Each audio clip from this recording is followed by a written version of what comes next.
আসসালামু আলাইকুম। হ্যালো বন্ধুরা, চলে আসছি আপনাদের জন্য নতুন আরেকটি রেসিপি নিয়ে। আমি প্রথমে এখানে একটি প্যান বসিয়ে দিয়েছি চুলায়।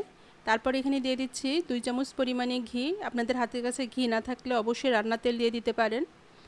আর যাদের বাসাতে ঈদের পরে লাচ্ছা সিমাই বাসাতে এইভাবেই বেঁচে আছে, তারা কিন্তু আমার যে রেসিপিটি আমি আপনাদের দেখাতে চলেছি এই রেসিপিটি ফলো করে আপনারা বাসাতে ট্রাই করে দেখতে পারেন।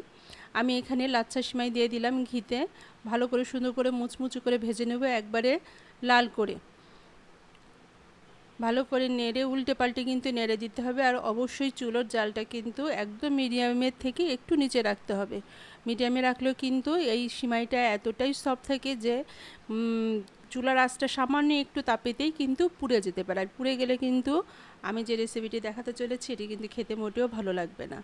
আর এখানে আমি কিন্তু এই ভাজার মাঝেই দিয়ে দিচ্ছি এলাচ। আমি এখানে 3-4টা এলাচ নিয়ে নিয়েছি, হালকা করে মাঝখান থেকে এইভাবে একটু ফাটিয়ে নিয়েছি। আপনারা চাইলে যদি এলাচ পছন্দ না করেন তাহলে এটি স্কিপ করতে পারেন।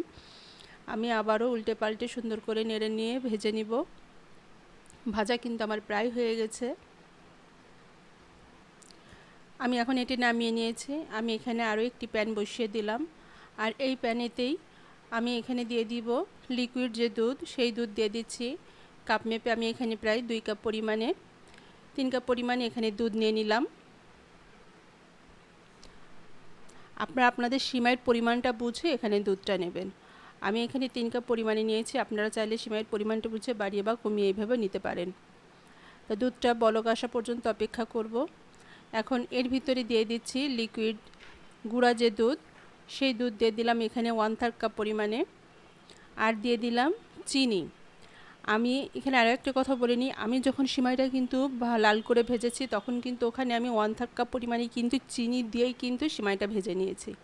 আর এই কাজটা কিন্তু যখনই আপনারা এই রেসিপিটি ফলো করে তৈরি করবেন তখন অবশ্যই কিন্তু চিনির পরিমাণটা ওইভাবে দিতে হবে, বা কম বেশি করে দিতে পারেন, কিন্তু ভাজার সময় চিনিটা অবশ্যই দিয়ে নেবেন, তাহলে কিন্তু এটা খেতে আরও মজা লাগবে।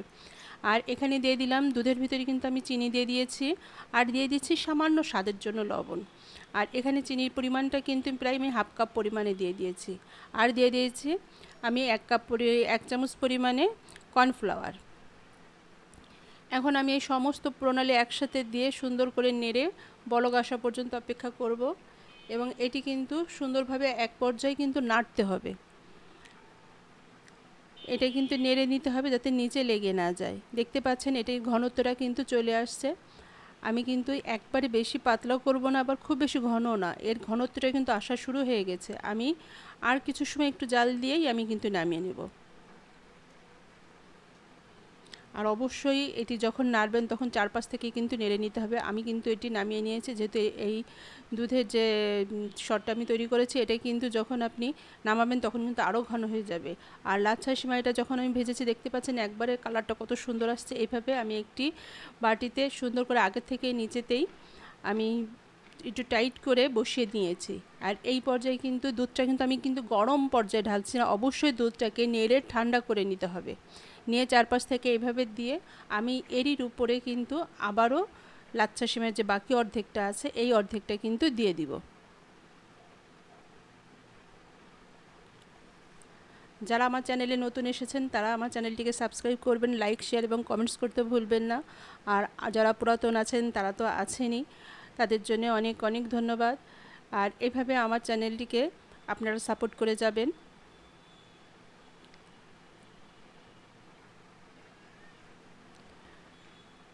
তৈরি হয়ে গেল লাচ্ছা সিমাইয়ের পুডিং। এভাবেই আপনারা কিন্তু গরম গরম পরিবেশন করে খেতে পারবেন। আর এটি কিন্তু ঠান্ডা থেকে গরম গরম খেতেই কিন্তু খুব বেশি ভালো লাগে।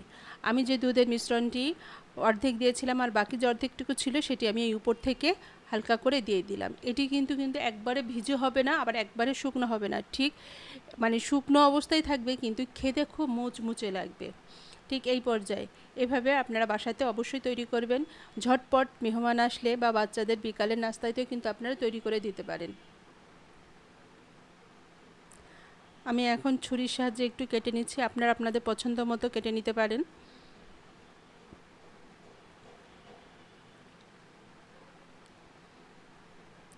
দুধের মিশ্রণটি কিন্তু দেওয়ার পরে ঠান্ডা হয়ে গেছে, ঠান্ডা অবস্থায় দিয়েছি। এর পর্যায়ে এর ভিতরে দেওয়াতে কিন্তু একদম একটু শক্ত হয়ে গেছে, দেখতে পাচ্ছেন।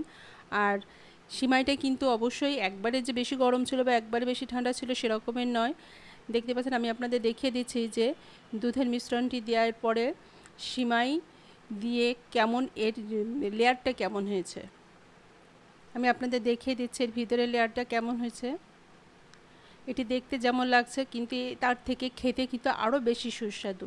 আপনারা চাইলে এর উপর থেকে বাদামও ছড়িয়ে দিয়ে পরিবেশন করতে পারেন, বাদাম কিশমিশ দিয়েও কিন্তু পরিবেশনটা করতে পারেন।